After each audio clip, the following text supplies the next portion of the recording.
Hi hello అండి అందరికీ. వాళ్ళ రెసిపీ వచ్చేసి వంకాయ మామిడికాయ ఇగురు.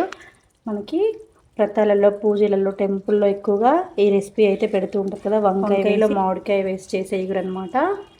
దీంట్లో మ్యాంగో పీస్ హైలైట్గా ఉంటుంది. టేస్ట్ అయితే చాలా టేస్టీ అండ్ ఎమ్మీగా ఉంటుంది. ఈ ఒక్క రెసిపీతో మనం అన్నం మొత్తం తినేసేయచ్చు.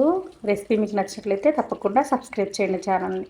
వంకాయ మామిడికాయ ఇగురైతే చేసుకుందామండి. చాలా టేస్టీగా ఉంటుంది. సమ్మర్లో మనకి మామిడికాయలు ఎక్కువగా లభిస్తూ ఉంటాయి కదా. మామిడికాయని ఇలా చెక్కు తీసేసి పెద్ద ముక్కలుగా కట్ చేసి పెట్టుకోవాలి. అలాగే వంకాయలు ఈ కర్రీ కోసం, ఈ ఇగురు కోసం కొంచెం లేతవి తీసుకోవాలి.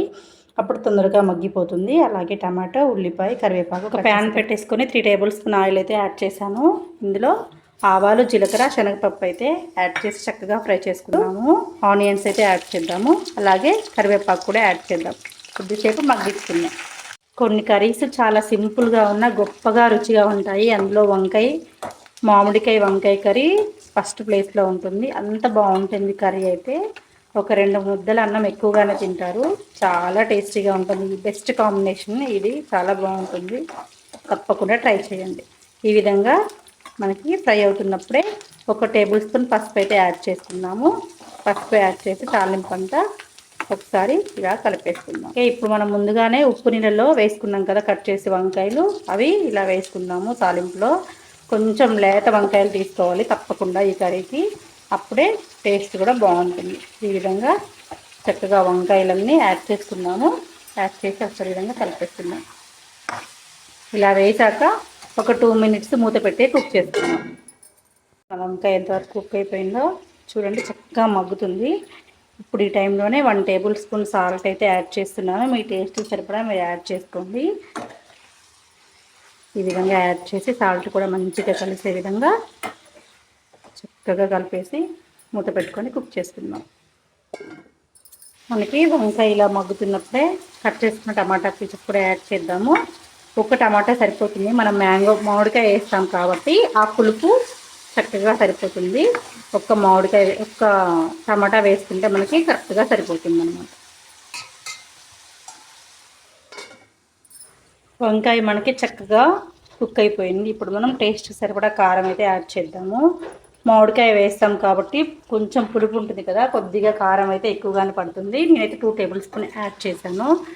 చక్కగా కారం అంతా మిక్స్ అయ్యే విధంగా కలిపేసుకున్నాము. కారం కూడా చక్కగా ఫ్రై అయిపోయింది. ఇప్పుడు మనం ముందుగానే కట్ చేసి పెట్టుకున్న మామిడి ముక్కలను అయితే యాడ్ చేద్దాము. సమ్మర్లో మంచిగా పుల్లటి మ్యాంగోస్ దొరుకుతూ ఉంటాయి కదా, ఆ పుల్లటి మ్యాంగో ఈ కర్రీకి చాలా టేస్టీగా ఉంటుంది. ఈ విధంగా వేసి ఒక 2 మినిట్స్ కుక్ చేస్తాము. మూత తీసి చూద్దాము. మనకి మామిడి ముక్కలు కూడా కొద్దిగా మెత్తపడ్డాయి. ఇప్పుడు ఈ విధంగా మొత్తం కలిపేద్దాము. 1 కప్పు వాటర్ అయితే యాడ్ చేద్దాము. మనకి మామిడికాయలో ఉన్న పులుపు అంతా వంకాయ తీసుకుంటుందండి. చాలా టేస్టీగా ఉంటుంది. ఈ విధంగా ఇగురు అయితే చక్కగా కుక్ అవుతుంది. ఈ టైంలో ఒకసారి మనము సాల్ట్ చెక్ చేసుకోవాలి. మామిడికాయ వేసాం కాబట్టి నాకైతే కరెక్ట్గా సరిపోయింది. కొంచెం దగ్గరగా పడే విధంగా కుక్ చేసుకుంటే మనకి వంకాయ మామిడికాయ ఇగురు అయితే రెడీ అయిపోతుంది. ఓకే అండి, మన వంకాయ మామిడికాయ ఇగురు అయితే పర్ఫెక్ట్గా కుక్ అయిపోయింది. చూసారా మామిడికాయ పీస్ ఎంత బాగా కుక్ అయిపోయిందో, అలాగే వంకాయ కూడా చాలా బాగా కుక్ అయిపోయింది. ఈ విధంగా ఉంటే అన్నంలో కలుపుకొని తినడానికి చాలా బాగుంటుంది. పైనుంచి కొత్తిమీర అయితే యాడ్ చేసుకుందాము. చాలా బాగుంటుంది ఈ కర్రీ. ఇప్పుడు స్టవ్ అయితే కట్టేసుకుందామండి. చాలా యమ్మీ అండ్ టేస్టీగా ఉంటుంది. అందరికీ నచ్చుతుంది. ఈ విధంగా వంకాయ మామిడికాయ ఇగురు అయితే రెడీ అయిపోయింది. ఓకే, ఈ రెసిపీ మీకు నచ్చినట్లయితే లైక్ చేయండి, షేర్ చేయండి, సబ్స్క్రైబ్ చేయండి. Thank you for watching.